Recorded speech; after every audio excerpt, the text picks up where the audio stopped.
tonight we're here to talk about something that all of us have or will face at some point, and that's loss or change that's unexpected that causes us to have to figure out what to do next, how to pivot. We all find ourselves at a crossroads eventually. And we're lucky tonight to have three amazing panelists, and we will explore, hear their stories and explore the factors that contributed to resilience, perseverance, and how they, made their changes after their experiences. So I want to introduce the panelists, and because we're, a nice sized group tonight, if anybody wants at any point to ask a question or to hear more, feel free to just raise your hand, and it can be kind of informal. If you want to ask a question, you can. If you'd like Stephanie to ask the question, you can kind of raise your hand. She'll come over to you and get your question and then ask it. But without further ado, I'm going to introduce our panelists. So on the end here, we have Sarah Fortiers. Is that how you say it? Yeah. Okay. Yes. Sarah has been a special education teacher in the South Glens Falls School District for the past 23 years. She graduated magna cum laude from SUNY Plattsburgh in 1999 and earned her master's degree in 2002 from SUNY Albany. She holds certifications in elementary ed K through 6, special ed pre-K through grade 12, social studies 7 through 12, and is a literary specialist for students birth to grade 12. She spent 14 years as an adjunct lecturer for the branch campus at SUNY Plattsburgh, teaching graduate courses in literacy instruction. She has hosted a summer reading program for local students for the past 27 years. Sarah is the founder, president of Project Cameron's Story, a 501c3 not-for-profit children's charity. She was a recipient of the Post-Star 20 Under 40 Award for her work in the not-for-profit community. She also serves as a board member for Glens Falls Community Theater. Most importantly, she is the proud mom to Skylar, Cameron, and Liam. Sarah currently resides in Glens Falls. Next, we have Rodney Allen Bentley. He is a native of the area and an artist based in Glens Falls. He shares the life-changing moment he would become a professional artist following a severe traumatic brain injury. Not only was the brain injury severe, but the loss of a lengthy corporate career, homes, friends, and daily life weighed heavily on him. His brain injury guided him to speech and language therapy, cognitive therapy, occupational therapy, emotional therapy, and unfortunately, alcohol abuse and incarceration. The recovery process is lifetime, and he has learned that disabilities can blossom to unknown abilities, as reflected through his creativity. He knows he is extremely blessed to use his creative ability to help heal as well as be a positive voice to those experiencing massive catastrophes and those disabled. His livelihood as a freelance commission artist allows him to partner with local companies such as Adirondack Trust, Glen Street Associates. Adirondack Trust is a pillar of the banking community, also provides mortgages to many new homeowners. Glen Street Associates specializes in restoring memorable generational and historical architecture, so he's proud to partner with those companies. He provides creative community service by assisting in the planning, designing, and restoration of the historical properties, all complemented and enhanced with charcoal, pencil, and pastel. He enjoys the comforts of biking along the Hudson River and reading much about local history as well as spirituality, creating holiday-themed artwork. Personalized pet portraits and landscapes are some of his favorite. Lauren Arena is next to me. Lauren is a 2023 magna cum laude graduate of SUNY Adirondack. And I got to hear your commencement speech. She was one of the student speakers, and she was very inspiring. She was vice president of their chapter of the Phi Beta Kappa Honor Society. She was on the dean's list for 4 semesters and on the president's list for her final semester. She was named to PTK's All-State Academic Team and earned PTK's Academic Achievement for a non-traditional student award. She also received the Web Design Multimedia Student of the Year Award from SUNY Adirondack. Lauren will attend the Savannah College of Art and Design in the fall to pursue a BFA in graphic design. Lauren is an award-winning wheelchair ballroom dancer, a certified dance therapy teacher, and was Miss Wheelchair New York 2020. Out of nowhere, Lauren had a grand mal seizure on her 10th birthday. That day would begin a journey that would shape her into the person she is today. Over a short period of time, she went from being an active child to becoming bedbound, unable to speak clearly or swallow without choking.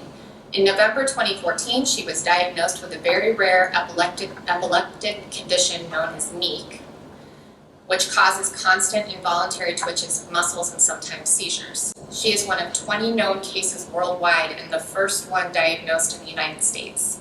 There is currently no cure or treatment for the condition. Since her diagnosis, Lauren has become a mentor to several others who are newly diagnosed. She started the Lauren Arena Fund for MEEK Research at Children's Hospital of Philadelphia. To date, she has raised over $25,000, which directly supported the generation of a mouse model of the disease and led to a $2.5 million grant from the National Institute of Health. Both are being used to develop novel treatments. Lauren refuses to let the condition diminish her spirit and determination. She lives every day with grace, dignity, strong faith, and a sense of humor. Lauren's motto has become dream big, work hard, inspire others. She hopes to be a role model and inspire others to never give up on their dreams. So can I have a round of applause for our panel?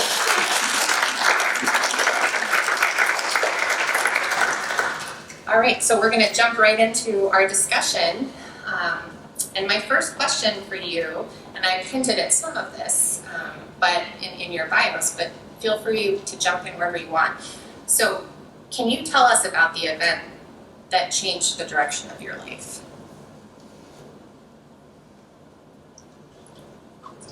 Anyone want to? So yes, I'm Sarah Portiers. I have been an educator for 23 years, just ending my 23rd school year. But in 2009, I had my son Cameron. He was born 16 weeks premature. Never understood why he was born so premature. I had a 2-year-old daughter at the time. He was born premature. Of course, he ended up in the NICU, which is the Neonatal Intensive Care Unit. He was there for 216 days initially. When he was first born, he was hooked up to a ventilator. He was hooked up to every machine imaginable, just trying to breathe for him and basically live for him. He was not breathing on his own, and he had many complications, as babies that are born that early often do. I know that when I walked into the NICU for the very first time and saw my baby, it was more than 24 hours because I was in a precarious state as well, as he was. When I first saw him, of course, hooked to all those tubes and seeing all the doctors and the nurses and the respiratory therapists, I absolutely understood what their job was. It was clear to me that they were keeping him alive. The person I didn't understand whose job it was me. Having a 2-year-old at home, I certainly knew what the role of a mother was and what it should look like. And nothing that I was looking at was something that seemed familiar to me. So I sat by his bedside. I called it his box, but it was really an incubator. But it was pretty much, a box to me. And I sat and I listened to the doctors. I listened to grim tales about all the could-be's, would-be's. But I sat there very quietly. There was nothing for me to do. They didn't want me to touch him because they were trying to get a womb-like environment. So I certainly couldn't even hold him. And it became very much a case of what in the world could I possibly give this baby? I have nothing to offer him. So I sat there and did that for about 5 days. And then on the 5th day, I was so overwhelmed by the noise of the machines and my own voice telling me that there was nothing I could possibly offer this baby. And I ended up leaving the hospital. No idea why I ended up in a bookstore. No idea how I ended up in the children's section. I ended up picking 4 books because I thought that a little boy might like them. And then I took those books, got back in my car, went back to Albany Med, went up to the NICU, got a stool, sat on it, popped open a porthole, and I started reading to my son. About a minute into it, the nurse, who would become a lifelong friend, somebody that all these years later, she's one of my greatest supporters, says to me, of course I didn't know her very well, we'd known each other for 5 days. She said to me, wow, Cameron really likes story time. And I said, what are you talking about? And his numbers, his oxygen saturation levels was dinging in at 100, which we hadn't seen since he'd been born. And I said, aha, this is something that I alone can give to him that no one else can. And what reading did for me was really open up an avenue to be able to say I can. It was the first I can in a list that grew and grew and grew. It became, listen, can I take his temperature? Can I measure his belly? Can I change the diaper? I just kept saying, can I? Whereas before I was reserved and sat in a chair and, thought I had nothing to offer, I suddenly became an advocate to a point where we were in the NICU for so long that I could read the lung scan. Like I could read, I knew where there was clouding and all of that good stuff. So in May of that year, he was born in February, in May they asked me to take a CPR course, which if you're in the NICU, when you're asked to take the CPR course, it means they're thinking about when you're gonna head home. And so that was very exciting. And shortly after we took the CPR course, and we had all those conversations about home, Cameron started to have a few setbacks and we could not quite understand why. And so, to a mom's kind of horror, it became to a point where his lungs were so damaged, they recommended a temporary tracheotomy because it was a way to directly push air into his lungs. And so we went with it because we were told at the time that would be the best course of action. I researched it through Boston Children's Hospital and talked to lots of people, and it seemed like the best thing.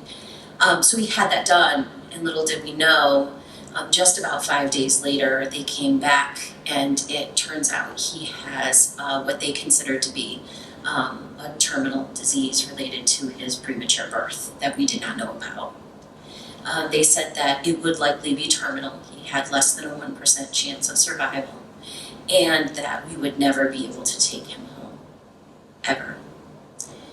And so, I had my daughter who was, she was 2.5, but extremely verbal. She's still extremely verbal. She's 16, can't get her to stop talking. But she was extremely verbal, and I remember her asking all these questions, and it was such a unique time. And I say unique because even though it sounds terrible, all of it was not bad. The connection that she and I had and formed, and still to this day have, was really important. But anyway, when it came time to move to the PICU, I became very, one of the things I said to my daughter is, we can't control how long Cameron stays with us, but we can control what kind of life he has. And so I became adamant that I wanted to bring him home. I didn't want him to go anyplace else. And so while I was sitting bedside for all those months, I ended up getting trained medically in his care so that I had the certificate and the training and the ability to bring him home. And on September 16th, 216 days after he was born, we did bring him home. Again, as my daughter likes to tell people, we did not bring him home to die, we brought him home to live, and to live the best life that we could possibly give him. He was home for quite a while, and for a short while, and then he had to return to the hospital because he had another infection. And then in October of that year, when he was just a little over 8 months old, he passed away. And those hands that had been so busy taking care of him, so busy learning all the things I needed to do to bring a baby home that was still on oxygen and on a ventilator, those hands and those feet and that heart wouldn't stop moving. That was the biggest thing for me. We had a crashing stop, but I just couldn't, and for good and for bad, I couldn't stop my mind from moving, or my hands from moving, or thoughts, intrusive thoughts and things like that. And so that was that's the catalyst that brought me to creating Project Cameron Story. Sharing that, and we'll talk more about how you got to be able to do that. I want to give other people a chance to jump in, but I have some follow-up questions for you too. Okay. But I'm wondering, do Warren or Rodney, do either of you want to share or talk about the event that happened that sort of changed things for you and the trajectory of your life? Go down the line. Down the line, she said.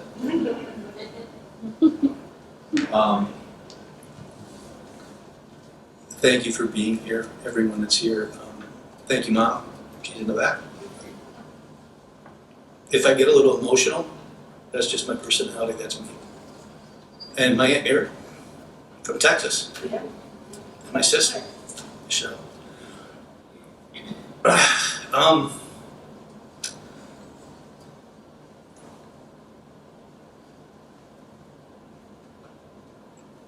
I had a corporate career with JCPenney. I was hired here in Glens Falls back in 1987. I was very good at what I did, so good that they were making more money given the result of what I was doing for them. So they decided to move me to Albany, New York, to a much larger store. And the same thing happened. They were making money based on what my ability was there. And from that standpoint there, the regional manager contacted me and he said, we would like to talk to you about a bigger option for you to work with the JCPenney company. So I accepted the offer, and to make it a quick point, they promoted me about 5 times in 12 years. So they moved me to Rochester, New York, closer to New York City at one point, Pittsburgh, and then into Philadelphia or South Jersey. And then in 2007, I actually stepped away from Penny's. And fortunate for me, it happened to me then, because Penny's is a lot different now than what it was then. So it was in 2007, I was still living in South Jersey in the Philadelphia market. The recession was coming upon, and I was having a very difficult time trying to find a career, because you could get lots of interviews because the people that were interviewing wanted to keep their jobs by having interviews, but they weren't hiring people because of the recession. So it was extremely challenging. It was in May, it was a Sunday in May of 2011. It was a nice day like this. I didn't realize, when I lived in Rochester, I knew I had allergy problems, but that morning I woke up there too. I was feeling just hazy and not feeling well, and I went to visit a friend of mine for a short while, and he said, you don't look good, and I said, no, I think I need to rest, I don't feel well. So I went home, and my girlfriend at the time, Janet, who was a wonderful, wonderful woman, still connect with her once in a while. At that point there, I took something that I never had taken before, and you can't buy it now over the counter. It's called Sudafed. I took 2 of those, and in about an hour I went into the restroom, and I collapsed. And my girlfriend at the time saw me stand back up. She said, are you okay? And I said, I'm fine, I'm going to take a shower. So I went upstairs, took a shower, came back downstairs, and she went upstairs to take a shower, and I was downstairs. And at that point there, I collapsed again, and I was unconscious. The puppy I had bought her for Christmas was very important, because the puppy was next to me barking very loudly. And she came downstairs and said, what's wrong with the dog? And then she found me unconscious. So she called the paramedics, and they rushed me to one hospital. And then they had rushed me to another hospital. Thank goodness for me in Philadelphia. And at that point there, I was diagnosed with a severe traumatic brain injury. I had 3 subdermal hematomas. Those are bleeds in the brain. And I believe, if I'm correct, my mom will clarify it or not, but I believe at one point they said the chance of your son surviving may be about 20%. On top of that, they found out also that during the what the doctors were doing with me. They found out that I had a problem with my upper 7 vertebrae unrelated to the brain injury, and that I needed to have surgery to happen for my upper 7 vertebrae, or they said that you may not be walking, or you may find yourself not able to be who you are in a physical capacity. So they did surgery for that. I was transferred to a therapy place after that in South Jersey, and I had to learn. I thought I was normal and fine in the world. I didn't realize that. They put me in the recovery place in South Jersey. At that point there was a therapist there, or a physical therapist or something, and she handed me a pencil, and she goes, "What is this, Rodney?" And I said, "I don't know what that is, but I know how to use it." So I couldn't use the word pencil. I couldn't describe the word pencil. And at that point there, I realized that I didn't know what I thought I knew at all. And then she started giving me more things to, "What's this, Rodney?" And I could taste it, but I couldn't tell you what that is. That's a can. I know that now. So I went through the process of that. Also, I thought I could read fine. I didn't know I had a problem reading. Once I was released after 6 weeks from the rehabilitation facility, I was at my house by myself, and a nurse would come visit me every week for probably about 6 weeks. And she said that you're recovering well, but your insurance won't cover for me to come anymore. And I said, okay. And then there was another knock on the door, and this was a gentleman that came in, and he had a couple of newspapers in his hand. And I said, "Can I help you?" And he said, "Well, yeah, I'm here to help you to be able to read somewhat." And I said, "Well, I don't have a problem." And he said, "Well, let's just talk to you a little bit about it." So he came in, and we sat at the kitchen table, and he said, "I want you to read the first story in the newspaper." So I started reading it. What I didn't realize was that I couldn't use punctuation. I didn't realize what a period or a comma or an apostrophe was. Everything blended together. And I was like, wow, this is really interesting. I didn't know I could not do that. So he worked with me for probably about 4 to 6 weeks as well at my house. And at that point there, he said, I've gotten you as far as you can go. Now you're going to need to continue to read and read and read and read and read. So I started doing that. And then during the process after that is when I became separated from society, I guess, in a big way. I no longer had a career. I couldn't pay my bills. I couldn't pay my mortgage. I was getting bills coming in the mail. I was losing things. I couldn't have my car anymore. It was very, very challenging for me at that point. My brothers and my sisters and my mom all I needed to get out of South Jersey. I found alcohol as comfort for me, which is not good, but it does happen for many people in the world, and especially people with brain injuries. So my mom and my brothers and sisters brought me back up here, and I stayed at my brother's house for probably about 3 or 4 weeks, and then I needed to have another place to stay. Unfortunately, my sister's peer invited her house for me, so I had a bedroom to stay in every night. And from that point there, I still was extremely confused. I would go to the hospital here for speech therapy. Again, I thought I could speak normally, and I obviously wasn't at that. And again, the alcohol came up again to me because I was very disconnected of who I was and so on. And I ended up within 48 hours in South Glens Falls getting arrested for drinking and driving. That was my Independence Day. So I was taken to Saratoga County Jail. This is a guy that had a lengthy corporate career that had 5 houses in 12 years. And now he's sitting in Saratoga County Jail. And my brother had contacted me somehow, either through the jail somehow, and he said, "We're going to get you out of there. We're going to raise bail for you." And again, this is the best of my memory and my ability. I believe I told him, "No, I don't need to go anywhere. I need to be safe where I am because I'm not safe to society." So I ended up staying 108 days in Saratoga County Jail. And that is where someone came to me and said, "Can you draw something?" And I thought it was a joke. He was a very large man named Tiny, and he had tears in his eyes. And we sat down at one of the...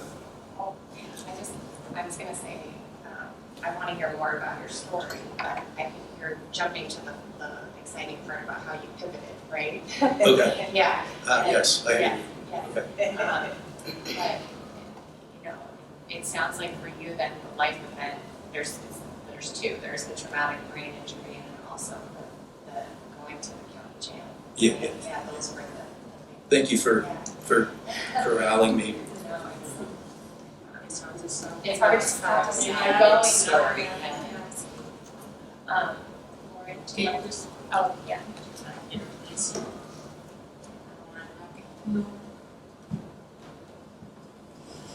Okay. Where do I begin? Let's see. I was a normal child. Normal, as I like to call it. I still am normal, but anyway.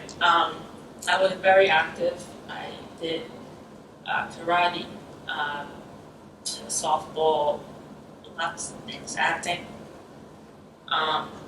But it was, and Mom, please intervene if I say something wrong, because you probably know better than I do. It was the night of my 10th birthday. Yes, the night before my 10th birthday. I was having a little party with my friends, like a little disco party. And some of my friends didn't want to go home. So they ended up sleeping over. I think about 3 ended up sleeping over. And you know how sleepovers go when you're that age. We sleep. So we go to sleep. We ended up going to sleep around 3 o'clock. And my friends at that time were trying to keeping me awake and whatnot. But we finally went to sleep at 3 o'clock. Around 8 o'clock, was it? Mom said to me, because we were all kind of like in one room, Mom said to me, I'm going to go get breakfast. You stay here until I come back for breakfast, whatever. So that's, she left. Okay. So I, and then all of a sudden, like about half hour later, an alarm goes off.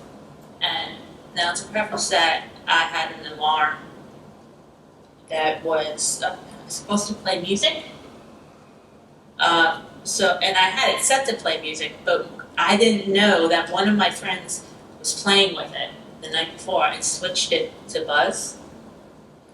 So my friends are yelling at me when it went off. Said, "What is that? What is that?" So I said, "Lauren, turn it off. Are we being robbed?"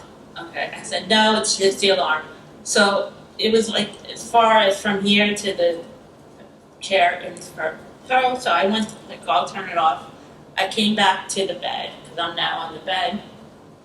My knee hit the side of the bed, and I just remember my knee hitting the bed, and I fell on the bed, and that's it. I had my first seizure. Later, I was told, I woke up, there were EMS around me, my parents were home, my mother was home. Everybody was looking at me. I'm like, oh my God. And that was the beginning of a nightmare for me. I spent holidays in hospitals, birthdays in hospitals. It was a lot. But then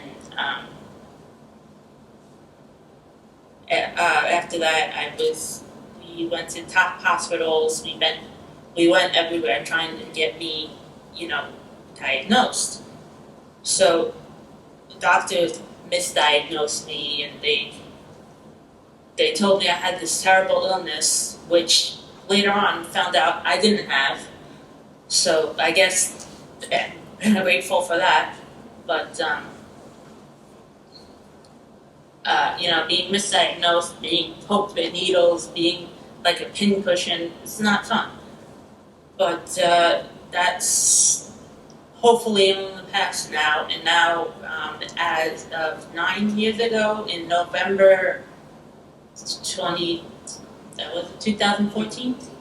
2014, I was diagnosed with something called MEEC, myoclonic epilepsy and ataxia due to the KCNC1 channel, which is the potassium channel in the brain. Mine is faulty. But before I was diagnosed, I was bedbound for about 4 or 5 years, give or take. And that was just, I had to eat period foods, thick and liquids. I couldn't move without shaking, or it was a mess. I couldn't go anywhere. But then one day, I forget what year it was it before I was diagnosed or after I was diagnosed that the dancing happened? That was after. After. Pivot, so you know. Oh, that's my pivot. Okay, so I'll save that for later.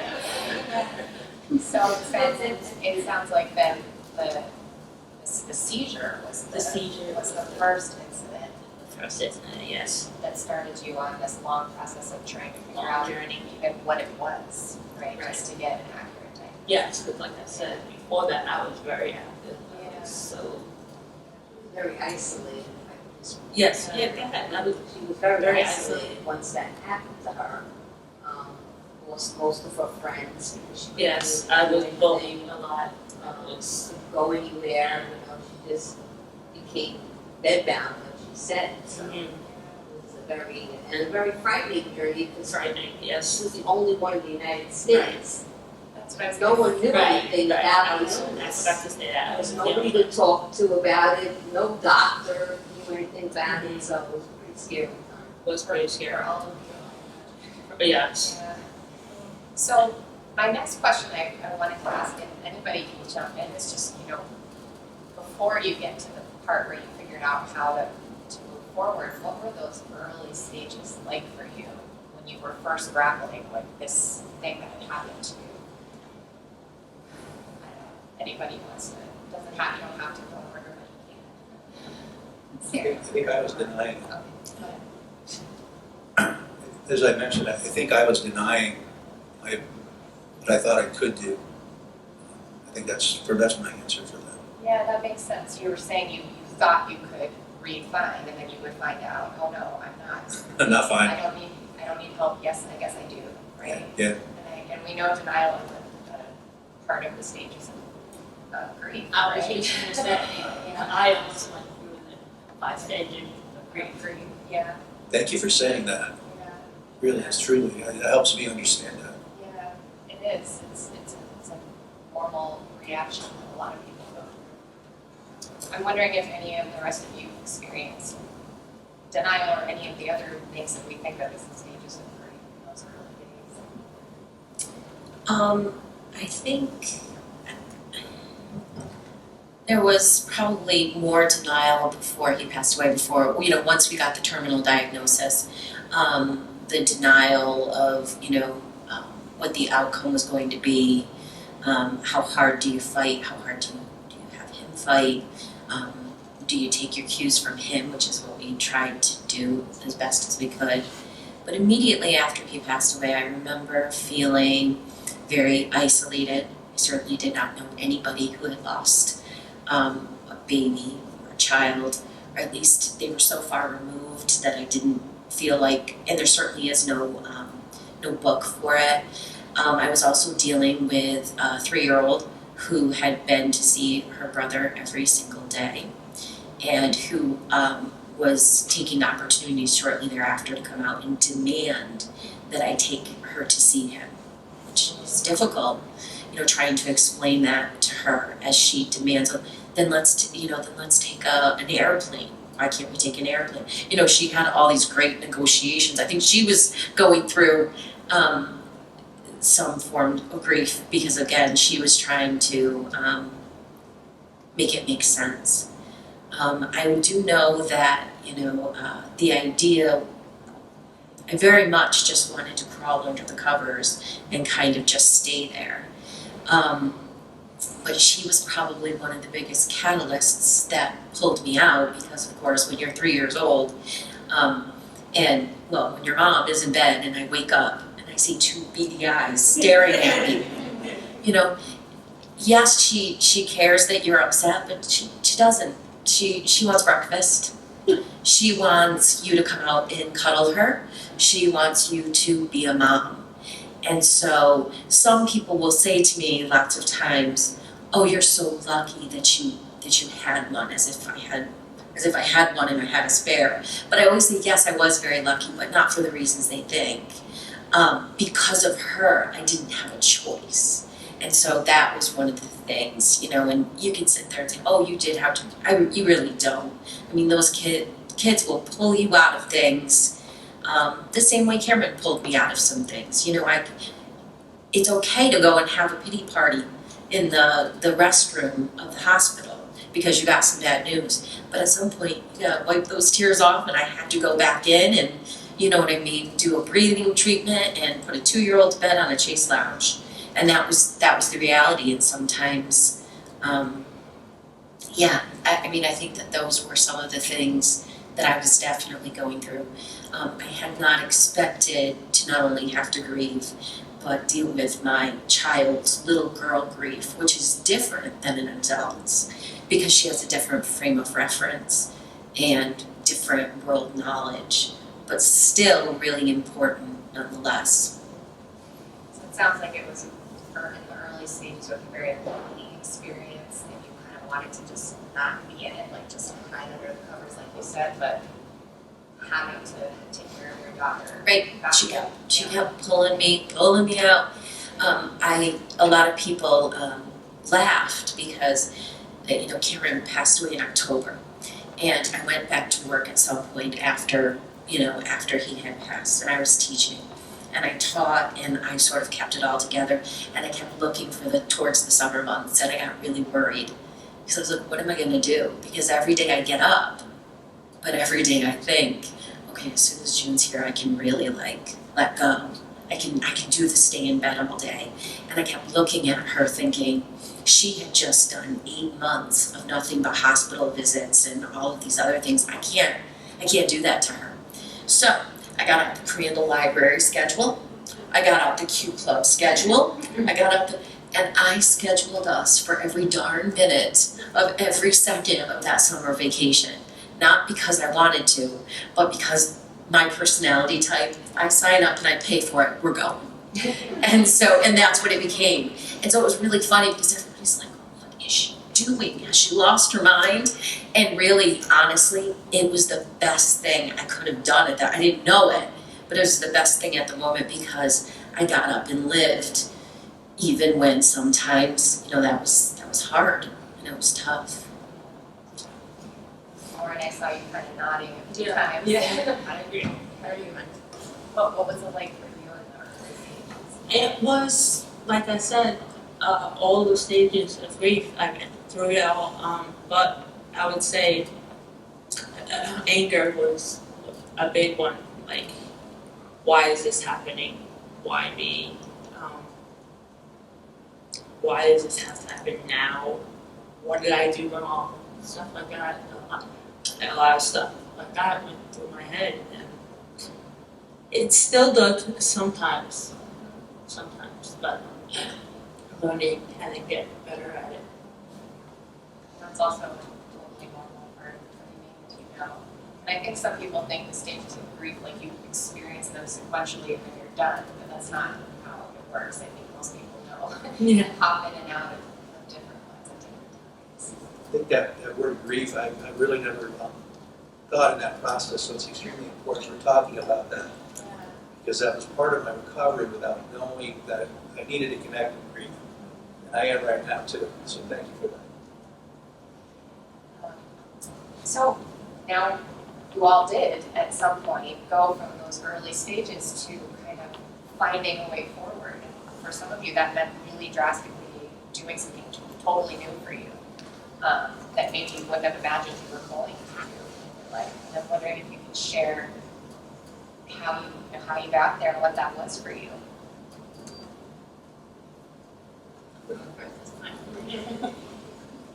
So, I always loved dancing, and I went to an abilities expo one year, and I think it was a year or two after I got diagnosed, and they were having a dance day, demonstration.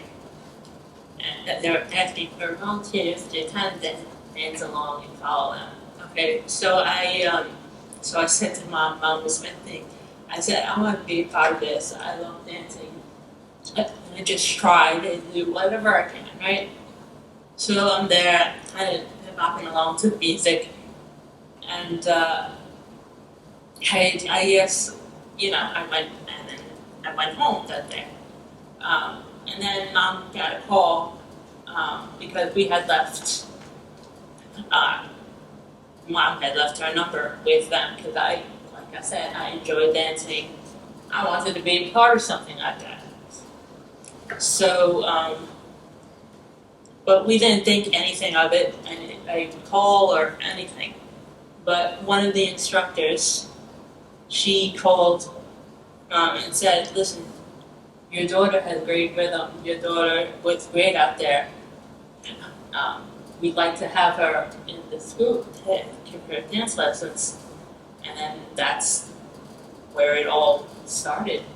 And then now I've been dancing for 9+ years.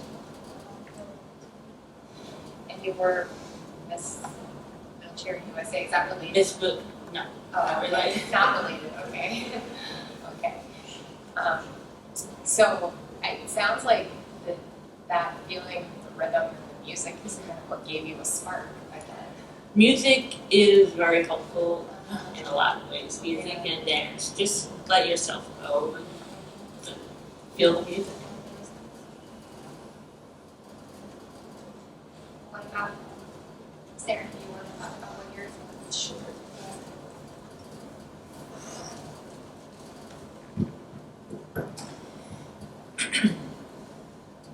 So, I have been, I was the founder and president of a not-for-profit called Project Cameron Story. So I was going to start, then I did go back. But we talk about doing things that we didn't expect to do. I always wanted to be a teacher. I think I came out of the womb telling my mother I was going to teach, and that never changed, and I never swayed, and that's what I was going to do. And so, catapult to just a week ago when I was talking to someone on the phone about what we do with Project Cameron Story. And I was asking a question because I'm never quite sure about this. And the person was, I think, a little surprised, one, that I had a full-time job because they thought that what I was doing was my full-time job. But secondly, I think they were a little surprised that I didn't know how to do this. And I said, listen, I gave birth to a baby. I didn't plan to give birth to a foundation. So you're gonna have to just bear with me because this wasn't where I had intended to go.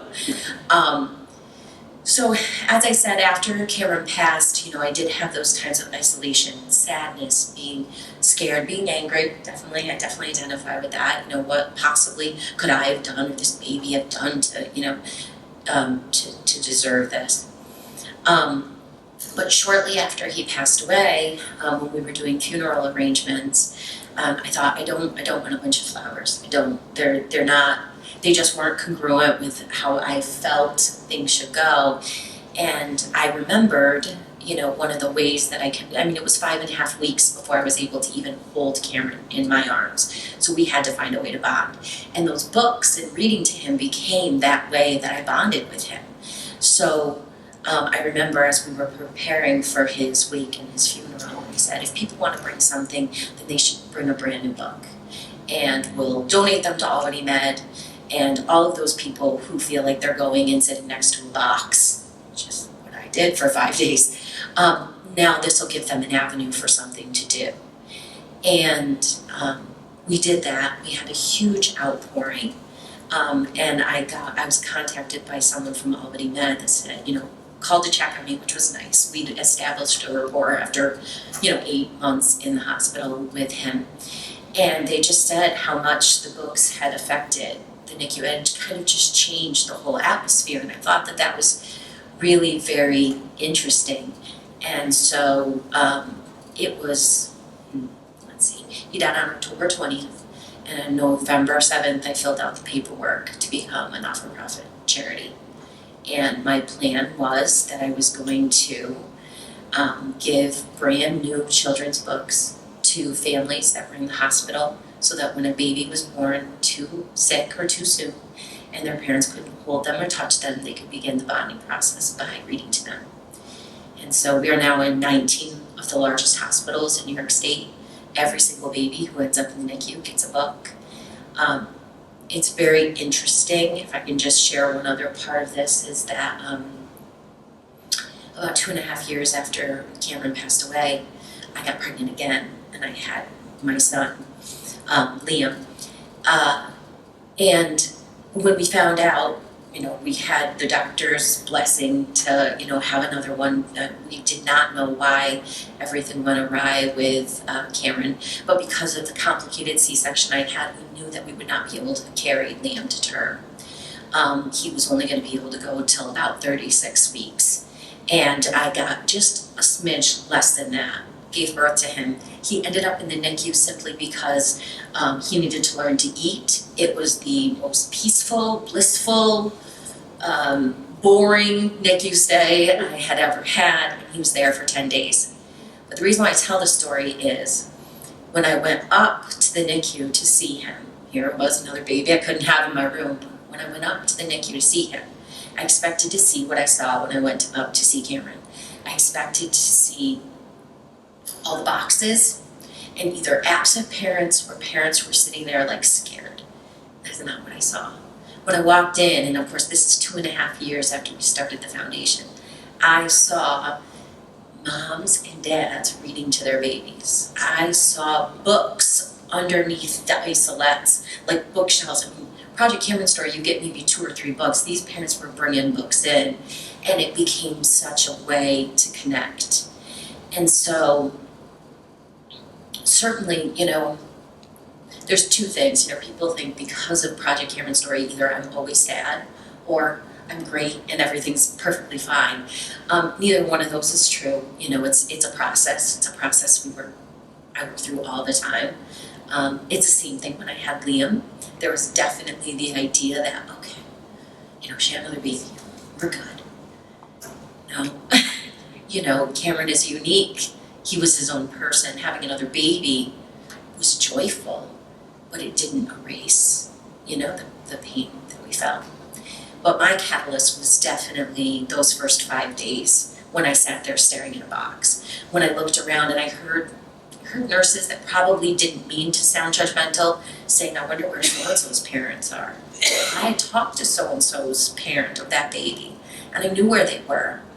They had 3 other children at home, and the idea that they would put those 3 other children in daycare while they came and sat next to a box for 8 hours seemed nonsensical to them. It seems like they don't care to the nurse, but of course to the parent, they were making the best choice for their family.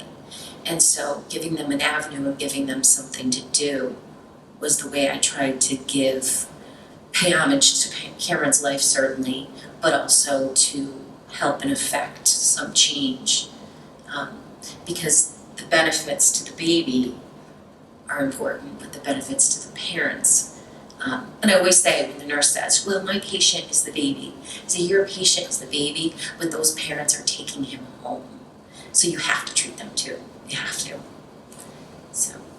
Yeah. So it sounds like for Lauren, the spark was hearing the music and remembering something that you loved that you can still do. And for you, it sounds like it was really identifying a problem that you had a solution for. Right.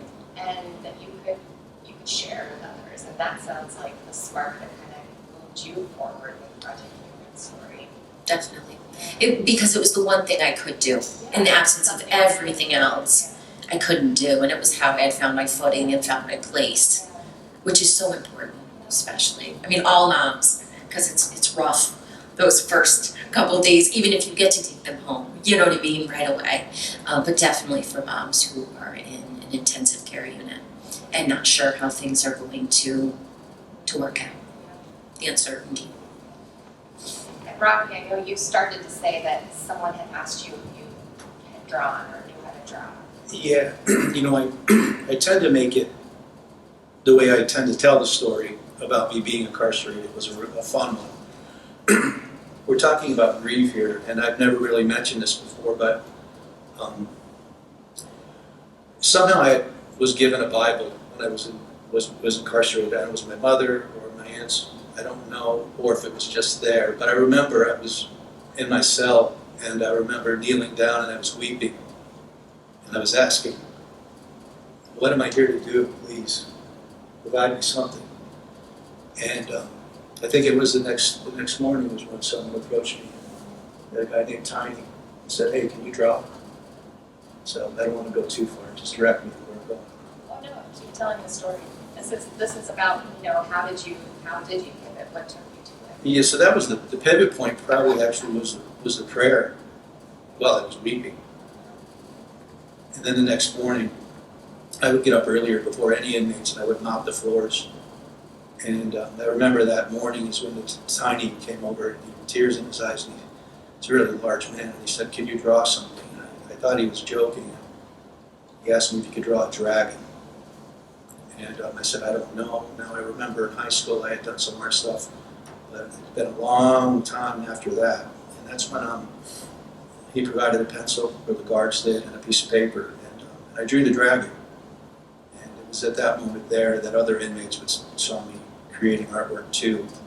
So it became a therapy without realizing it. Every day while I was incarcerated, I would create something new. And I would hear stories about the inmates, about what I would draw for them, what it meant for them. And I remember, again, putting the artwork on the aluminum tables in the cafeteria area there. And at night, before 11 o'clock, the inmates would line up. And it became a gallery with the art for the inmates. And they would look at all the work, and they would talk about it among themselves.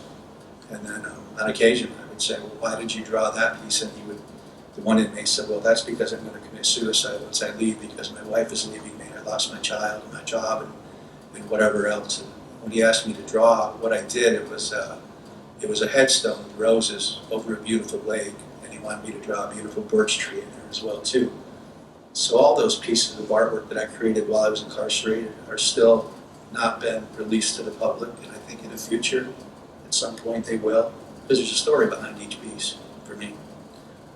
So that's it. So learning that you had a talent, and that talent actually helped the people around you. It sounds like it became, you said, like an art therapy almost. It did. It did not for me. And for you. Yeah, for those too. And as we continue to talk this evening, I make sure I do talk about the core process with the artwork too. Yeah. Well, I'm curious, all of you have been resilient and you've had to persevere. What factors do you think contributed to that? Were there people, were there things you saw or read or did? What helped you find that resilience, perseverance? I mean, Rodney, you just mentioned that the Bible was something that I would inspired you. I would have to add to that. It would be my mother, her resilience, because primarily she was a single mom a lot of the time, and I was the oldest of 6 children. So she was very resilient in making sure that I spent time with the teachers, making sure that she knew we did our homework. So that I would contribute a lot of that to the resilience part would be my mother. Yeah, I would to say my parents as well. My parents, they did everything. When I had my period, they never gave up on me. They took me to many doctors. They just, they continued to, I just graduated and gave me all the support they, without them, I wouldn't be sitting here today. And my grandmother, I have to say, my grandmother, she, rest in peace, she was my biggest fan, and she still is. So. Sort of from the point Rodney mentioned about the Bible, of course I pray all the time and still do, but Warren mentioned about the dancing being a pivot point for her. And what's interesting about that story is that when we went to this Louis Expo and met with the woman that Diane, and she said, leave me your number, because we're thinking about putting together a wheelchair, because we're in a ballroom dancing group And I wrote the number on a piece of paper, couldn't find something to write on. I think she wrote it like on the back of a flyer or something. And then she had put it away, and like Lauren said, it was several months before she called me, and she always tells me the story that Ann does of how it was just meant to be, because she was starting the group and she remembered meeting us, but she didn't remember what she did with the paper.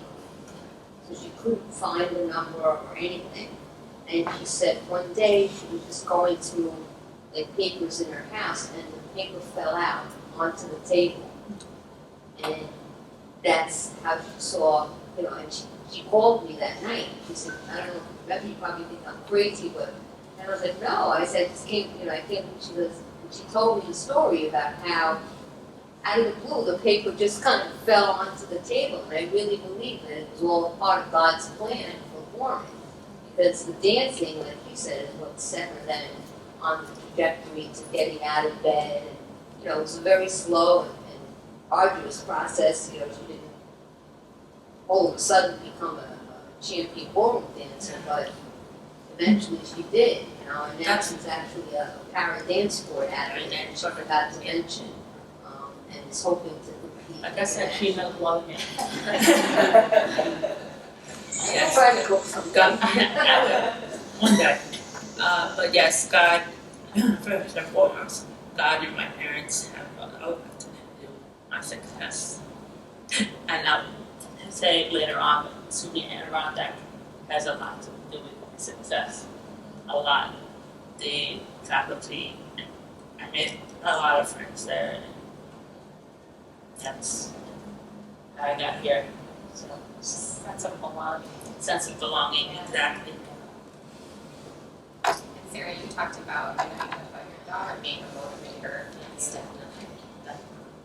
But, yeah, she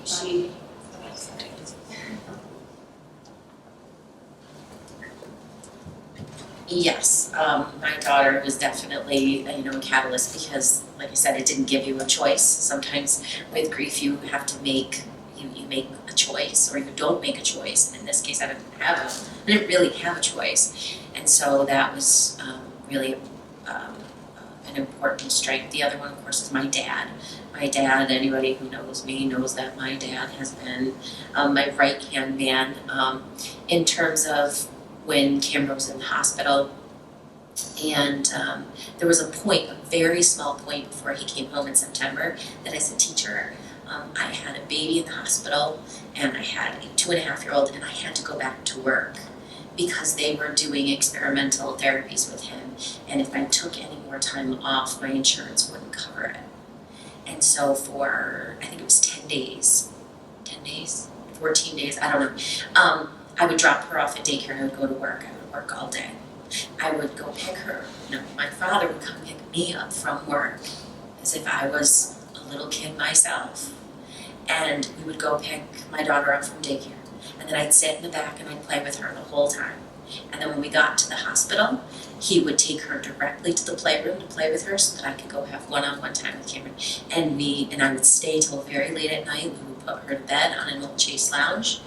And then when it was time to go, and it was obscenely late at night, we would pick her up, hoist her up, put her in the car seat, and drive home. And then I'd get up at 5 o'clock in the morning, do whatever bill paying I needed to do, and we'd do it all over again. And he literally, there were times where I can, in my mind, I picture someone just sort of picking you up and dusting you off and pushing you in the right direction. And that's been my dad. So Skylar, my daughter, definitely gave me, a push, but in a much different way. I mean, she was not aware of it. It was just her little, 3-year-old self that, I want breakfast, that got me out of bed. But my dad was very intentional and very, very much, I lost my mom when I was 22.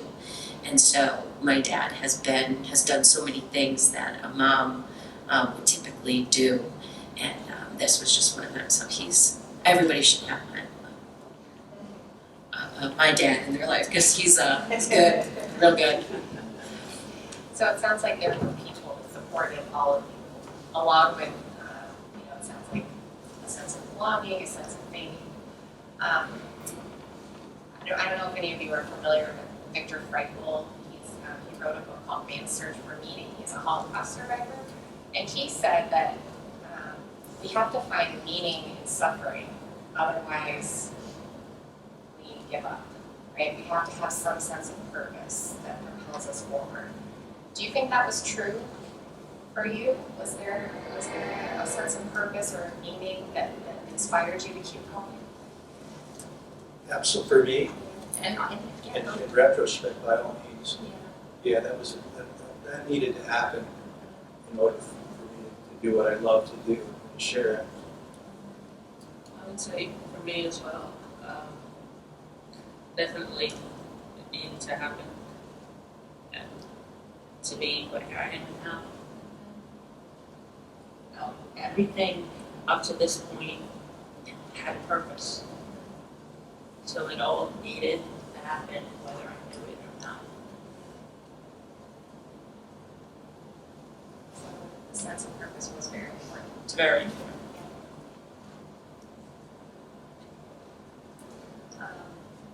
And I have one more question for the panelists, and then I'm gonna see if anyone else here has questions. But the last question I have is, you know, everybody goes through loss and change in life, and sometimes it's, you know, really big events, and sometimes it's smaller events, like changing jobs, or changing relationships, or moving, or, you know, anything, and it's hard to figure out how to get from point A to B, how to move forward. Do you have any advice based on your experience? Like, what's, if someone you could go back and tell yourself, what do you think you would say?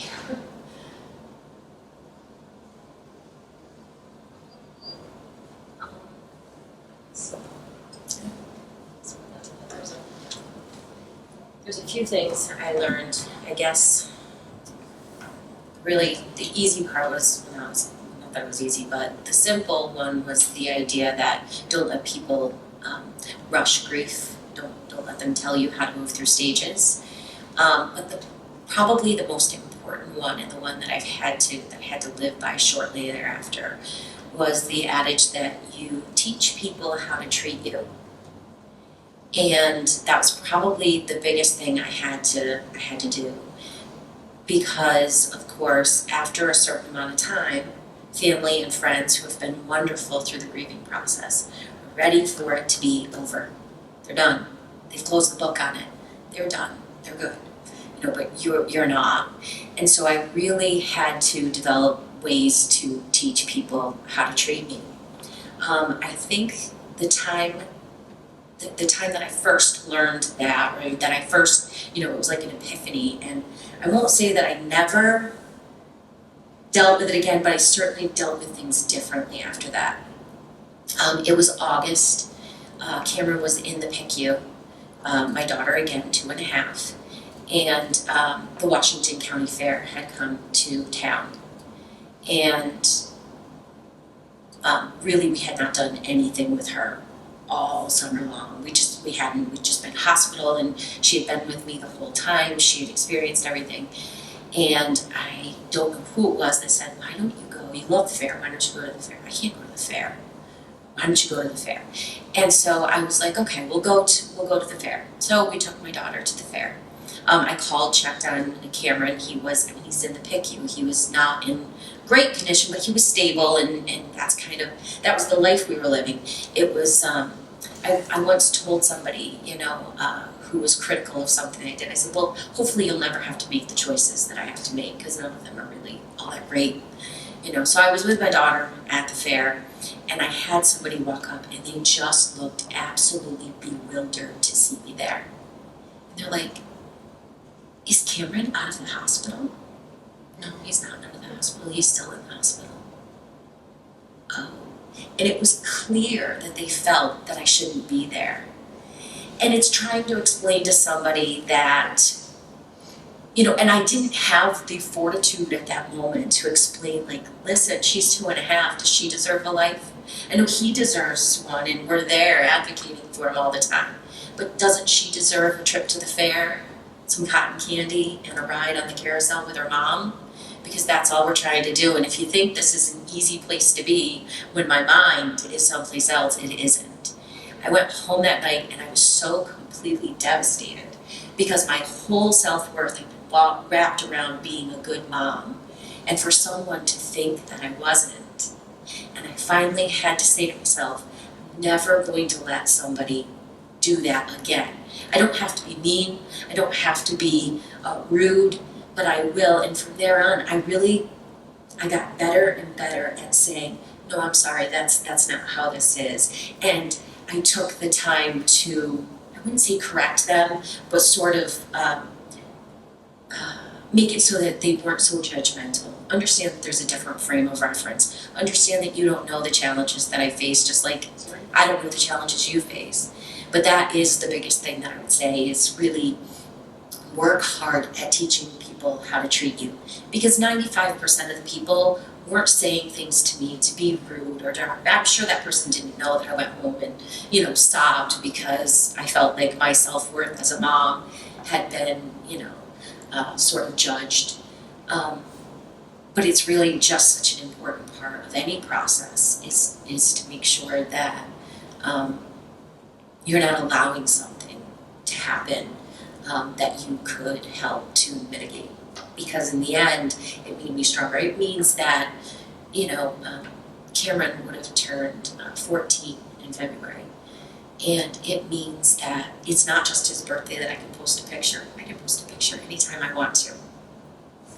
And maybe some people say there's some things, but nobody ever says it to me, and nobody ever makes me feel, or very rarely does anybody make me feel that way, because it's been a long process of teaching people about how to treat me and how to treat my grief. You don't have to walk on eggshells, that's not what I need you to do, but just be cognizant of the fact that you don't know, and that's the way it is for everybody. No one knows what challenges you're going through, and so it's just, I think, important. I just want to just add quick with that. It's so true what they say that know who your true friends are, who you're going through stuff with. We went through Lauren and I, the family have been through, because if you don't know what to say, you're better off not saying anything, because you start to say things like that person said to you that are very hurtful. They just hurt. It's funny that you say that, because I remember being at the wake and I remember people approaching me and saying things, and no one said anything wrong, but one of the best things that was ever said to me was when one of my coworkers walked up with tears in her eyes and she says, I have no idea what to say to you. And then she gave me a hug.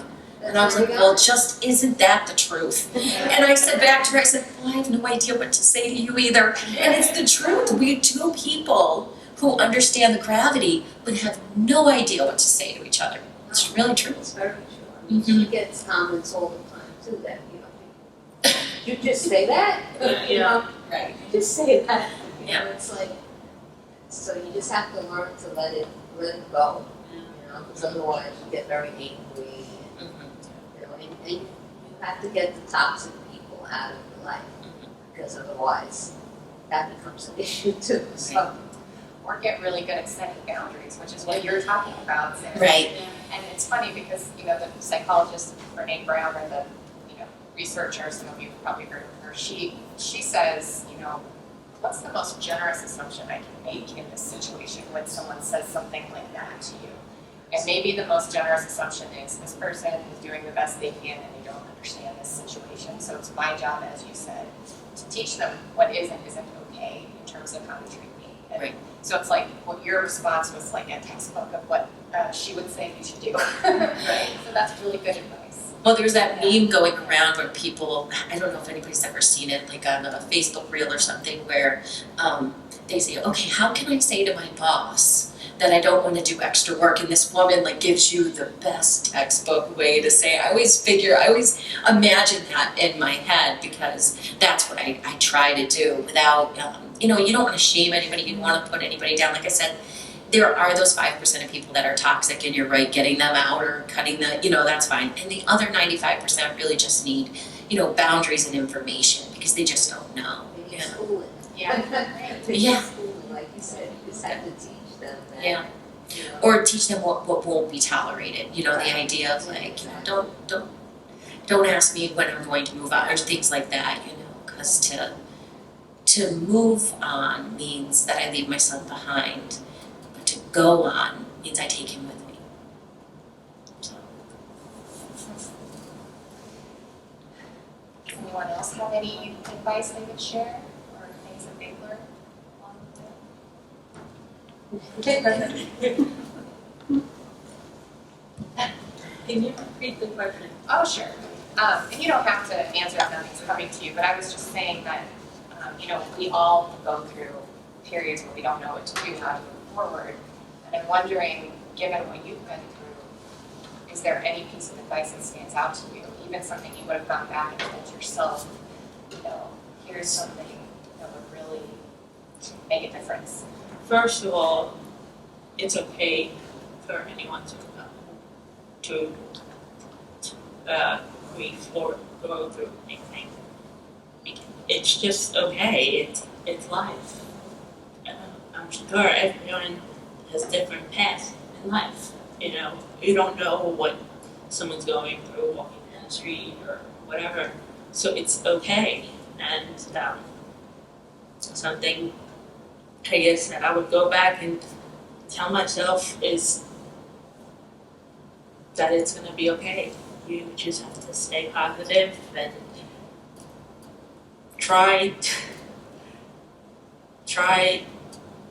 your best to stay positive, try your best not to let them get to you, not to let the toxic people get to you. Just be yourself and do your best. And it sounds like something in there too was, and when you aren't feeling positive and you're feeling anger or those other feelings, that's okay too. Yes, Part of grief. it's good. Very much right. Yeah. That's good advice too. Anything coming to you, Brad? Yeah.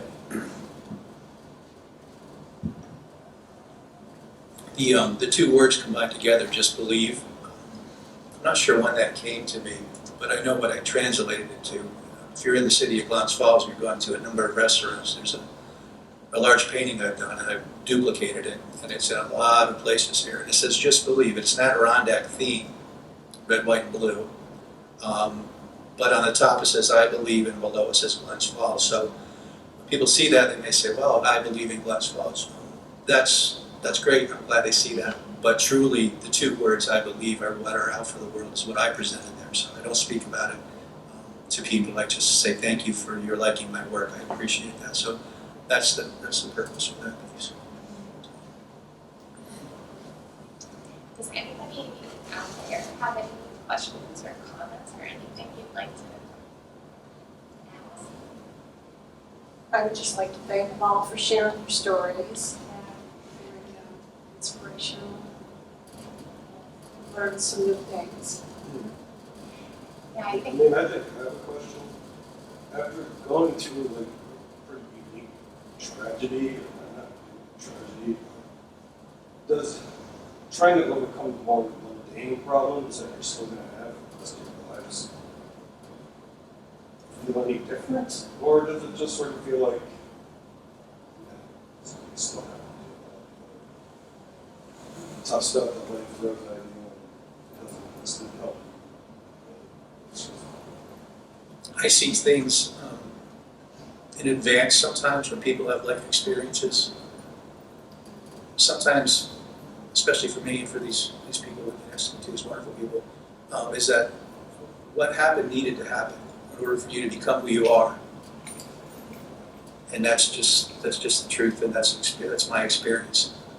It's hard to describe and tell someone that if they're having a severe issue in their life, and not every issue is going to change them in a way that they are designed to be, or so on. But many of those are able to tell people that there's something happening for you. Later in life, you'll look back and go, oh my gosh, if that didn't happen, then this wouldn't be. So, I think it's a really good question, and I haven't thought about this in a while because it was something that I had to sort of get over, definitely. But I found that later in life, when my daughter, who was 3 at the time, and then when she was 5, 6, 7, and she would come to me with some ache or pain that was really important to her, I know I brushed her off. You're fine. you're absolutely fine, there's nothing, because I had seen catastrophic. I was like, listen, you have a cut, you're fine. And I had to almost reprogram myself because there was a specific time where she, in her own way, her own 8-year-old way, basically told me that I was, brushing her off. She didn't say it that way, but it was the truth. And I realized, like, okay, no, she, isn't having trouble breathing, but this, sore on her leg or the bug bite that's on her arm or something is all, that's how I felt. I really felt like, oh, give me a break. This is just not, it doesn't rate. And for her, of course, it did, because she didn't have that same frame of reference. Same thing with my son. So I've had to be very, very, very, like I said, even when I said the bug bite and I rolled my eyes, I have to put myself in check because it's something I'm not great at. And so now I have to practice that empathy over the teeny weeny, paper cut, you know what I mean, that she's, when I've seen, I've had to do an emergency trach change, like it doesn't rate, but for her it does, and I have to keep saying that in my mind, you know what I mean, this is big for her, so I had to become really, really, even now, I have to, okay, wait a minute, go back, let's go have a conversation, because this means something to her, whereas I was like, in the grand scheme of things, not a big deal. I'm so you're fine, get up, scream it out, and I know other people who are NICU parents that if their kids fall, they're scared to death. It's almost like you go to one end of the spectrum or the other. And so, I think that's such a good thing, because it makes certain things seem not as important, certainly in that sense. So I think that's a great question.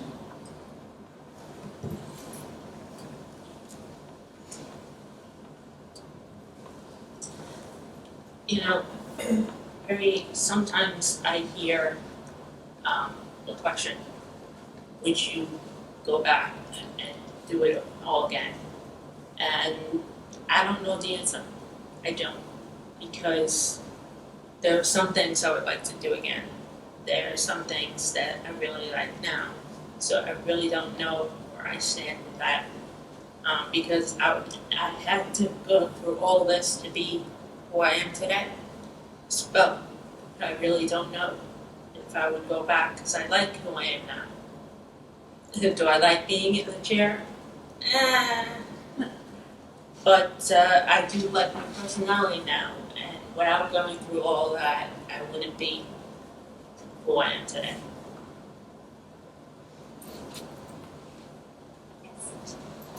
I am so impressed with all of your stories, so compelling, and the great courage and resourcefulness that you have. I think when something happens to us, we propel into a greater of ourself, a greater strength that we don't know that we have. And I like what you said, I guess you all said it in different ways, but how what happens to us, it fits into some greater pattern for the good. We don't know.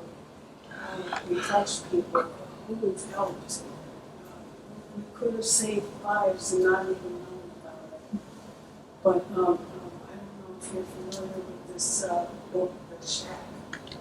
Robert Young, I think is his name. He was saying in the story, a little girl had been kidnapped and killed, and he was saying God was speaking that